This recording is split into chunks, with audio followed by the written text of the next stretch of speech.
Good evening friends. ETA business school में आपका स्वागत करता हूं। आइए चलते हैं हम एपिसोड नंबर 10 में। आप इसमें लर्न करेंगे अपने फंड्स को कैसे डिवाइड करें। रिस्क मैनेजमेंट और डिसिप्लिन जरूरी है।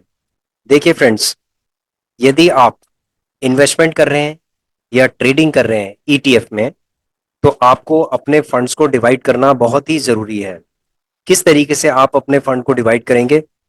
फॉर एग्जाम्पल, आपके पास 10,000 रुपए हैं और 10,000 रुपए का आप निवेश करना चाहते हैं, इन्वेस्टमेंट करना चाहते हैं, तो उसको आप कैसे करेंगे? 10,000 को आपको 10,000 को आपको 10 पार्ट में डिवाइड करना होगा। यानी कि 1,000 रुपए आप एक ईटीएफ के अंदर आप 1,000 रुपए से ज्यादा एक बारी में निवेश नहीं करेंगे। ठीक है? इट इज रिकमेंडेड कि आपको अपने फंड को 10 पार्ट में डिवाइड करना है, और 10 पार्ट में डिवाइड करने के बाद जो एक पार्ट है उसको एक ईटीएफ के एक बारी में एक ईटीएफ के ऊपर आपको निवेश करना है।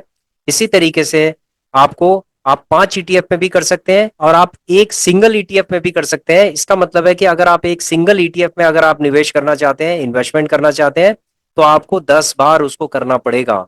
और अगर आप 2 ईटीएफ के अंदर इन्वेस्टमेंट करना चाहते हैं, तो आपको 5 बार, एक ईटीएफ के अंदर आपको 5 बार करना पड़ेगा। यानी 2 ईटीएफ में 10 बार हो गया। अगर आप 3 ईटीएफ की बात करते हैं, तो आपको इसी तरीके से लॉजिक लगा के एक ईटीएफ में आपको 3 बार करना है, दूसरे ईटीएफ में आपको 1,000 रुपए का 3 बार करना है, 6,000 हो गया। एक ईटीएफ के अंदर आपको 4 बार करना है, तो 3 और 3 6 और 4 10 हो गया, यानी कि 10,000 हो गया आपके। तो इसका मतलब है कि आपको हमेशा अपने फंड को 10 से डिवाइड करके ही करना है। It is recommended. ठीक है? कुछ लोग 5 से डिवाइड करके भी करते हैं कि वो 2-2 हज़ार रुपए की इन्वेस्टमेंट करते हैं। देखिए, इसके ऊपर कोई हार्ड एंड फास्ट रूल नहीं है, ये कोई ऐसा कोई नियम नहीं है। ये आपके रिस्क मैनेजमेंट के लिए सही माना जाता है। आपके रिस्क मैनेजमेंट के लिए सही माना जाता है कि आप अपने फंड को 10 पार्ट में डिवाइड करके और उसके बाद आप इन्वेस्टमेंट कीजिए। ठीक है फ्रेंड्स? और इसके अंदर फ्रेंड्स ऐसा होता है, डिसिप्लिन को मेंटेन करना बहुत जरूरी होता है। कभी कभी होता क्या है कि आप लोग फ्रिक्वेंटली बाय करना स्टार्ट कर देते हो। जैसे सपोज अगर आपके पास 10,000 रुपए का फंड है, तो आप क्या करते हो कि एक ही दिन के अंदर ही वो सारा 10,000 रुपए एक ही ईटीएफ के ऊपर लगा देते हो। और उससे क्या होता है कि जब मार्केट में अच्छी अपॉर्चुनिटी होती है, तो तब उस समय आपके पास कोई भी फंड नहीं होता है। ठीक है? अक्सर यही होता है कि जब आपके पास फंड्स होता है, तो आपको साइकोलॉजिकली आपको ये लगता है कि मैं इसको कौन से ईटीएफ में लगाऊं, कहाँ लगाऊं, कैसे लगाऊं। ठीक है? इस तरीके का आपके माइंड के अंदर ये चलता रहता है। और आप क्या करते हैं, अपने फंड को सारा जो एसआईपी करने वाला जो फंड है, उसको सारा का सारा आप मार्केट के अंदर जल्दी लगा देते हैं, फ्रिक्वेंटली लगा देते हैं। इससे क्या होता है कि जब मार्केट के अंदर एक अच्छी अपॉर्चुनिटी आती है इन्वेस्टमेंट करने की, वहां पर क्या होता है, आपके पास फंड नहीं होता। जब आपके पास फंड नहीं होता और आप फिर मार्केट को देखते रहते हैं, आपका पोर्टफोलियो फिर माइनस रहता है, तो उस समय आपको आ, थोड़ा सा गिल्ट फील होता है कि हमने अपने सारे फंड को लगा दिया, अब हमारा जो फंड है इसके अंदर वो ब्लॉक हो चुका है। ठीक है? काफी टाइम के लिए ब्लॉक हो गया है ये। तो फ्रेंड्स, इस सिचुएशन से बचने के लिए आपको अपने फंड को पूरे डिसिप्लिन के साथ उसको डिवाइड करना चाहिए, और डिवाइड करने के बाद ही उसको इन्वेस्टमेंट करना चाहिए। मैं सबसे पहले इन्वेस्टर की बात करता हूं, जो इन्वेस्टमेंट कर रहे हैं, यानी कि जो ट्रेडिंग नहीं कर रहे हैं, जो सिर्फ इन्वेस्टमेंट कर रहे हैं, तो उनको भी अपने फंड को डिवाइड करना है, थोड़ा थोड़ा करके लेना है। जैसे सपोज मान लीजिए कि यदि वो 1 लाख रुपए का निवेश करना चाहते हैं, इन्वेस्टमेंट करना चाहते हैं, तो उनको क्या करना है, अगर वो 5 ईटीएफ के अंदर अगर वो इन्वेस्टमेंट करना चाहते हैं, तो उनको 1 लाख को सबसे पहले 10 से डिवाइड करना पड़ेगा, और 10 से डिवाइड करने के बाद फिर उसको 5 से डिवाइड करना पड़ेगा। इसका मतलब है कि अगर हम कैलकुलेट करते हैं 1 लाख रुपए को हम 10 से डिवाइड करते हैं, यानी कि 10,000 हो गए। ठीक है? अगर आप 5 ईटीएफ में लगाना चाहते हैं, तो इसका मतलब है 5 से डिवाइड कीजिए, तो एक ईटीएफ के अंदर आपको 2,000 रुपए ही लगाना है एक बारी में। ठीक है? इसको हम एसआईपी भी कह लीजिए। ठीक है? एसआईपी करने के लिए ही हम अपने फंड्स को डिवाइड कर रहे हैं। फ्रेंड्स, ऐसा है कि एसआईपी के ऊपर भी बहुत सारी बुक्स बनी है, बहुत सारे आप यूट्यूब चैनल में देखेंगे, तो एसआईपी के ऊपर आप कुछ और लर्न कीजिए, अच्छे से इसको लर्न कीजिए कि एसआईपी का मतलब क्या होता है, एसआईपी हमें क्यों करनी चाहिए। ठीक है, ये सब चीजें आप इसको समझने की आप कोशिश कीजिए। एसआईपी हमें रिस्क मैनेजमेंट रिस्क मैनेजमेंट के लिए एसआईपी बहुत इंपॉर्टेंट है। और एसआईपी के थ्रू एक बहुत बड़ा फंड क्रिएट होता है, ग्रो होता है। और कंपाउंडिंग के लिए भी एसआईपी हम लोग करते हैं। ठीक है फ्रेंड्स, कंपाउंडिंग के लिए भी हम एसआईपी करते हैं। तो एसआईपी से दो फायदे हैं, एक तो है रिस्क मैनेजमेंट, दूसरा है कंपाउंडिंग। लेकिन एसआईपी को डिसिप्लिन के साथ ही करना चाहिए। जनरली क्या होता है कि जब हम एसआईपी करते हैं तो हम डिसिप्लिन को भूल जाते हैं। जब हमारा डिसिप्लिन टूट जाता है तो हमारा सारा फंड लग जाता है ईटीएफ में, और उसके बाद हम हमारे पास कोई फंड नहीं बचता। और मार्केट के अंदर इतनी अच्छी अपॉर्चुनिटी आती है, हमारा पोर्टफोलियो माइनस रहता है, हम काफी दिनों तक बैठे रहते हैं। उसके बाद जब ऊपर की तरफ आता है वो, ठीक है, जब मार्केट अच्छे ट्रेंड के साथ सेम सेम लेवल पे आ जाती है, तो वहां पर आपको थोड़ा बहुत गिल्ट फील होता है कि मार्केट जब नीचे गई थी, करेक्शन जब इसके अंदर हुआ था, तो अगर काश हमारे पास फंड होता तो हम इसके अंदर इन्वेस्टमेंट करते। और अभी ये जो फंड है कंपाउंडिंग होके हमें अच्छा खासा प्रॉफिट मिलता। और अभी हम इस लेवल पे, जिस लेवल पे हमने पहली बार लिया था, इस लेवल पे हम अच्छा खासा प्रॉफिट लेके 5%, 3%, 5%, 7%, 10%, जो भी परसेंट है वो हम लेके और आराम से हम निकल जाते मार्केट से। ठीक है फ्रेंड्स, ये ट्रेडर की बात कर रहा हूं मैं। इन्वेस्टर की बात मैं, जो इन्वेस्टर्स हैं उनको कोई इशू नहीं है। ठीक है, उनको कोई इशू नहीं है, क्योंकि उनका एक लॉन्ग टर्म होराइजन होता है और वो एक लॉन्ग टर्म के लिए अपना पैसा लगाते हैं। तो इसलिए क्या है कि अगर उनसे कोई गलती हो भी जाए, मान लीजिए 2,000 की जगह अगर उन्होंने 4,000 का इन्वेस्टमेंट कर दिया और मार्केट नीचे की तरफ आ गई है और उनके पास फंड नहीं है, तो होल्ड कर सकते हैं, क्योंकि उनको अभी लॉन्ग टर्म के लिए प्ले करना है। लेकिन जो ईटीएफ के अंदर जो ट्रेडिंग कर रहे हैं उनको बहुत ही डिसिप्लिन के साथ काम करना है। अगर डिसिप्लिन है तो रिस्क रिस्क मैनेजमेंट आप कर सकते हैं, और जब रिस्क मैनेजमेंट आपका होगा तो आपका जो फंड है उसके अंदर कंपाउंडिंग होगी, और कंपाउंडिंग होगी तो उसके बाद क्या होगा, आपका फंड ग्रो करेगा और टोटल ये सारा फंड जितना भी होगा आपका रिस्क फ्री हो जाएगा। तो फ्रेंड्स, हमने एक हमारा डीमेट अकाउंट है जिसके अंदर हम ट्रेडिंग करते हैं, और दूसरा हमारा डीमेट अकाउंट है जिसके अंदर हम इन्वेस्टमेंट करते हैं। तो जो प्रॉफिट है 1.5% का माइनस चल रहा है ये। ठीक है, 1.5% का माइनस है, और इसमें हमारी क्वांटिटी 300 है। तो फ्रेंड्स, जो हमने जीटीटी ऑर्डर लगाया हुआ था उसके अंदर हमारा हिट हो गया है, यानी कि 516.50 पे हमने लगा रखा है, जो कि एग्जीक्यूट हो गया है। ठीक है, यानी 100 की क्वांटिटी हमारी और एग्जीक्यूट हो गई है। अब 100 की क्वांटिटी जब एग्जीक्यूट हो गई है तो अब इसके अंदर जो एवरेजिंग होगी इसकी कम हो जाएगी, यानी कि 524 की जगह पे हो सकता है 522 हो जाए, 523 हो जाए। ठीक है, 523 भी हो सकता है, 522 भी हो सकता है, वो कल पता चलेगा हमें कि कितना ये एवरेजिंग कर रहा है। ठीक है, तो इसका मतलब है कि 525 से नीचे ही होगा। अगर हमने 100 की क्वांटिटी ली है तो 523 भी हो सकता है, 522 के आसपास ही होगा। ठीक है, अब हमने जीटीटी ऑर्डर जो लगा रखा है, अब आप देखेंगे जीटीटी ऑर्डर बैंक 20 के अंदर हमने लगा रखा है 510 का। ठीक है फ्रेंड्स, और 515 का भी लगा रखा है, यानी कि 517 पे चल रहा है तो 2 रुपए और नीचे हमारा जीटीटी ऑर्डर लगा है, और 100 की क्वांटिटी है। ठीक है, उसके बाद हमारा 510 पे भी लगा हुआ है, 510 के बाद 505 पे भी लगा हुआ है। ठीक है फ्रेंड्स, 505 पे भी लगा हुआ है। तो आप देखेंगे 505 पे भी लगा हुआ है। तो हमारे 3 जीटीटी ऑर्डर लगे हुए हैं अभी बैंक 20 को लेके। तो अभी हम 100 की क्वांटिटी हमारे लगे हुए हैं। तो इसके अंदर हमारी जो एवरेजिंग होगी वो कम होती जाएगी। ठीक है फ्रेंड्स, इसकी एवरेजिंग कम होती जाएगी। हम इसको एवरेजिंग करना चाहते हैं लगभग ये 520, 518 से लेकर 520 तक, क्योंकि हमें पता है कि ये 540 पे जाएगा, तो हमें कम से कम 15 पॉइंट तो चाहिए। ठीक है, 15 पॉइंट चाहिए। अगर हमें 15 पॉइंट मिल जाते हैं तो 15, अगर हमें पॉइंट मिल जाते हैं, सपोज 15 पॉइंट, और हमारे पास अगर 600 की क्वांटिटी होती है, तो फ्रेंड्स ये कितना हो गया, 9,000 के आसपास हम इसमें से लेके निकलेंगे। ठीक है फ्रेंड्स, तो यहाँ पर हमारी जो साइकोलॉजी है वो बिल्कुल, आ, हम बिल्कुल फोकस्ड है इसमें, और हम इसके एवरेज को नीचे करना चाहते हैं, इसीलिए हमने जीटीटी ऑर्डर लगाया। तो हमें कोई टेंशन नहीं है, अगर मान लीजिए यहाँ से उड़ भी जाता है ये, 10 पॉइंट ऊपर भी चला जाता है तो भी हमें 3,000 रुपये दे के जाएगा। ठीक है फ्रेंड्स, तो हमारी स्ट्रेटेजी है कि जितना ये नीचे आएगा उतना हमें ये बाद में प्रॉफिट ही देगा। ठीक है, प्रॉफिट ही देगा ये हमें। तो इस तरीके से हम जीटीटी ऑर्डर लगाते हैं अपने फंड को डिवाइड करके। ठीक है फ्रेंड्स, तो जब आप धीरे धीरे करके जब आपका एक्सपीरियंस होने लगेगा तो आपको समझ में आ जाएगा कि आपको कितना फंड लगाना है। ठीक है, जैसे हमने 100 की क्वांटिटी का हम फंड लगा रहे हैं, यानी कि लगभग 50,000 का फंड हम एक बारी में लगा रहे हैं। तो हमने सपोज हमने 300 लिए हैं, तो 100 या 300 हमने तीन तीन बारी में हमने इसको लिया है, तो ये कम से कम 1.5 लाख के आसपास हो गया, 1.5 लाख के आसपास हो गया। ये 3 बार एग्जीक्यूट हो चुका है हमारा। ठीक है, ये 300 क्वांटिटी है 3 बार। अब ये फ्रेंड्स, ये अब जो है, just a second, order position.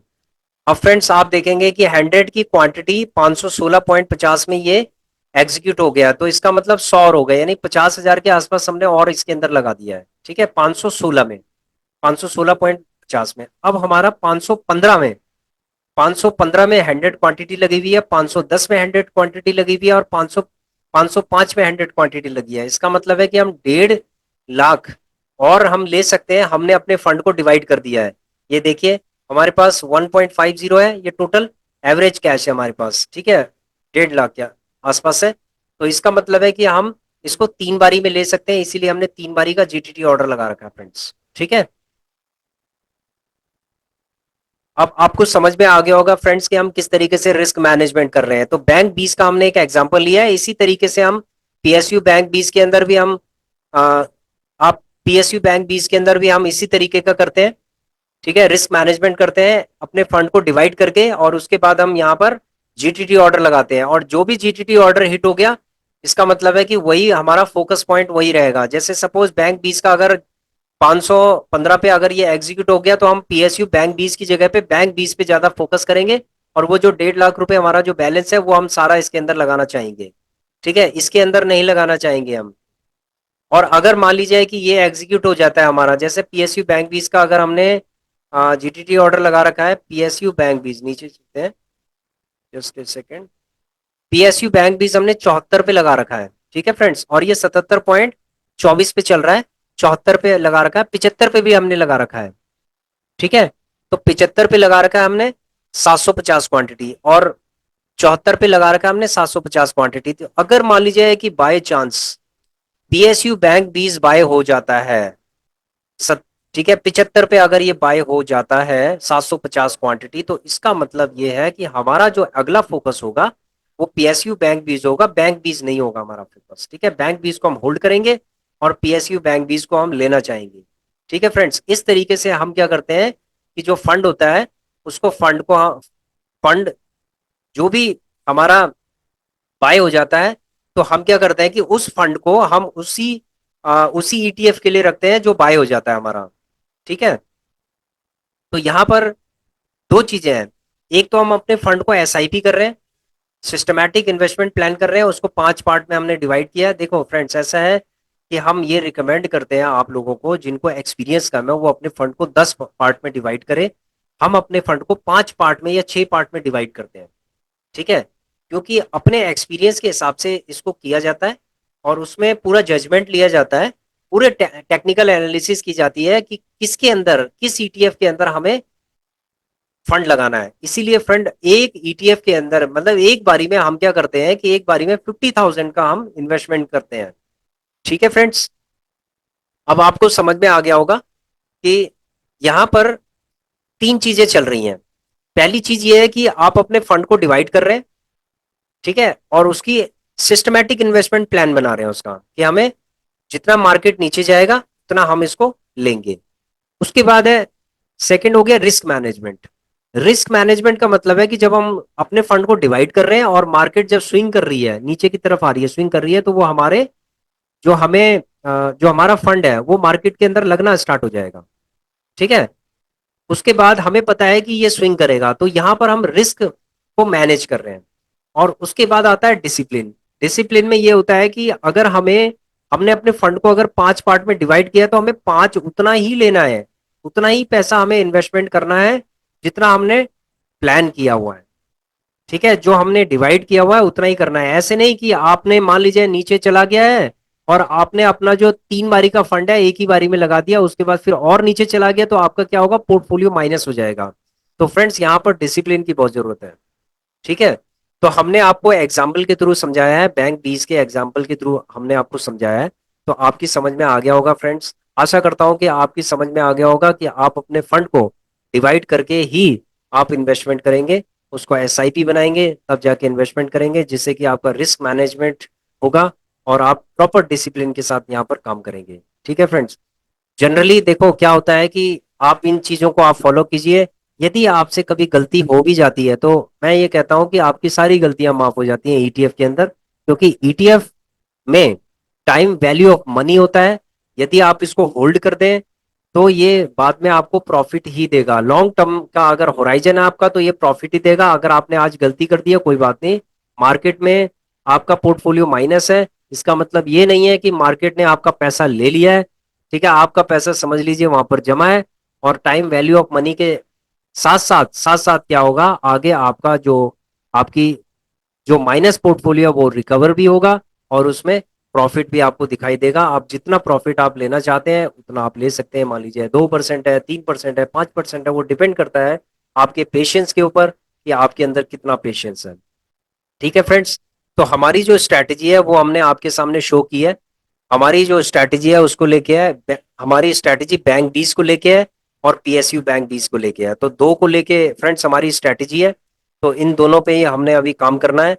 ठीक है, और हम जो ये हमने जो एपिसोड 10 में जो लर्निंग है वो हमने आपको इम्प्लीमेंट करके दिखाई है, और आपको भी इसी तरीके से प्रैक्टिकली इम्प्लीमेंट करना है। ठीक है फ्रेंड्स, आपका प्रॉफिट पक्का बनेगा, 100% चांस है बनने के, यदि आप प्रॉपर तरीके से डिसिप्लिन को फॉलो करते हो, रिस्क मैनेजमेंट को अगर आप फॉलो करते हो, और अपने फंड्स को आप डिवाइड करते हो, एसआईपी करते हो। ठीक है फ्रेंड्स, तो यहां पर मैं एक चीज आपको कहना चाहता हूं कि यदि आप स्टॉक मार्केट के अंदर नए हैं, या फिर आप स्टॉक मार्केट के अंदर जैसे ईटीएफ में यदि आप निवेश कर रहे हैं या करना चाहते हैं, तो अपने माइंड सेट को डेवलप करने के लिए आपको कुछ बुक्स वगैरह भी आपको पढ़नी चाहिए। ठीक है, बुक्स के थ्रू आप अपने माइंड सेट को आप डेवलप कर सकते हो। तो कुछ ऐसी बुक्स हैं जिनको आप स्टडी कर सकते हो, जैसे एसआईपी के चमत्कार, फाइनेंशियल फ्रीडम है कि आप कैसे किस तरीके से आप फाइनेंशियल फ्रीडम को पा सकते हैं एक लंबे समय के बाद। स्टॉक मार्केट में सफल होने के 41 टिप्स हैं, ये बहुत अच्छी किताब है। ऑप्शन ट्रेडिंग, देखो फ्रेंड्स, ऑप्शन ट्रेडिंग के लिए हम बिल्कुल भी वो नहीं करते हैं, रिकमेंड नहीं करते हैं। आप भी इंटेलिजेंट इन्वेस्टर बन सकते हैं। यहाँ पर हम इन्वेस्टमेंट की अगर बात करते हैं तो A to Z गाइड है, यहाँ पर आप इसको भी आप ले सकते हैं। उसके बाद है शेयर मार्केट में चंदू ने कैसे कमाया। देखिए ये कुछ फिक्शियस शायद ना कुछ फिक्शियस नाम है जिनको लेकर कुछ एग्जांपल्स दिए गए हैं, लेकिन बहुत अच्छा इसके अंदर एक्सप्लेनेशन है कि किस तरीके से स्टॉक मार्केट के अंदर पैसा बनाया जाता है। और ये जो बुक्स हैं, देखिए फ्रेंड्स, ऐसा होता है पैसा आपका लग रहा है। ठीक है, काम आपको करना है, इंप्लीमेंट आपको करना है, सीखना आपने है। ठीक है, मार्केट के अंदर बहुत सारी ऐसी बुक्स हैं, बहुत सारा ऐसा कंटेंट है जिसको आप पढ़कर और इंप्लीमेंट कर सकते हैं, लेकिन कौन सा कंटेंट आपके लिए अच्छा है ये जानना बहुत जरूरी है कि कौन सा कंटेंट आपके लिए अच्छा है। ठीक है, क्योंकि शेयर मार्केट के अंदर यदि आप अपना पैसा लगाना चाहते हैं तो बहुत सारे एस्पेक्ट हैं इसके। एक एस्पेक्ट वो है कि जहां पर आपका पैसा 100% सेफ है, आपको उसी राह पे चलना चाहिए कि आप अपने कैपिटल को सेव कर सकें। और इसीलिए हमने ईटीएफ के अंदर हम इसीलिए इन्वेस्टमेंट करते हैं, क्योंकि हमें पता है कि ईटीएफ में जब हमने 3.5 साल में ईटीएफ में हमने फंड्स को ग्रो किया है, तो आप भी कर सकते हैं। अब नेक्स्ट जो 5 इयर्स में हम कितना ग्रो करेंगे इसके अंदर, वो भी हम आपको बताते रहेंगे। और फ्रेंड्स मैं ये कहता हूं कि यदि आपका खुद का भी अगर एक्सपीरियंस है, यदि आपको 1 साल हो गया है, 2 साल हो गए, 3 साल हो गए, तो आपने देखा होगा कि ईटीएफ के अंदर, ईटीएफ के किसी भी चार्ट को देख लीजिए, या आपने 1 साल पहले, 2 साल पहले ईटीएफ के अंदर जो निवेश किया होगा, आपका पोर्टफोलियो नेगेटिव हो ही नहीं सकता है। अगर 1 साल पहले आपने कोई किसी भी ईटीएफ के अंदर अगर आपने निवेश किया है, और अगर आपका माइनस हो गया है तो आप कमेंट करके बता दीजिए कि इस ईटीएफ के अंदर हमने 1 साल पहले निवेश किया था और उसके बाद ये हमारा माइनस हो गया। ठीक है फ्रेंड्स, इस चीज को आप समझ लीजिए कि ईटीएफ के अंदर जो पैसा है वो 100% बनता है। इसीलिए हमने ईटीएफ का चैनल ये बनाया है। हम अवेयर करना चाहते हैं लोगों को कि वो 100% रिस्क फ्री तरीके से अपना पैसा बनाए और वो लोग ऑप्शंस एंड ट्रेडिंग की तरफ देखिए। फ्रेंड्स, ऑप्शंस एंड ट्रेडिंग देखो, हम ये नहीं कहते हैं, कुछ लोग शायद हो सकता है कि ऑप्शंस एंड ट्रेडिंग उनकी लिवलीहुड हुड होगी, वो वहां से पैसा कमाते होंगे। लेकिन हमने क्या कहा है, हमने ये कहा है कि 99% जो लोग हैं, 90% से ऊपर जो लोग हैं, मतलब मेरे उसमें मेरी नॉलेज में तो 99% लोग हैं जो ऑप्शंस एंड ट्रेडिंग से बर्बाद हो गए हैं। ठीक है, उसमें ये समझ लीजिए कि उनका पैसा इसके अंदर चला गया। तो इसीलिए ईटीएफ के अंदर आप निवेश करके और 100% आप रिस्क फ्री तरीके से आप काम कर सकते हैं और अपने माइंडसेट को डेवलप करने के लिए आप कुछ किताबें पढ़ सकते हैं। देखो, किताबें पढ़ना और ना पढ़ना ये आपका पर्सनल पर्सनल चॉइस है। ठीक है, हमारा काम है आपको बताना कि आप ये किताबें अच्छी हैं, अगर आप पढ़ना चाहें तो इनको आप पढ़ सकते हैं। ठीक है फ्रेंड्स, तो आशा करता हूं कि आपको एपिसोड 10 समझ में आ गया होगा जो टॉपिक्स हैं, और इनको आप इम्प्लीमेंट कीजिए। और श्योरली मुझे पूरा विश्वास है कि यदि आप प्रॉपर डिसिप्लिन के साथ अगर काम करेंगे ईटीएफ में तो आपको फायदा होगा ही होगा। ठीक है friends, thank you very much, thanks for watching our video. Please share, subscribe and like our channel. Thank you.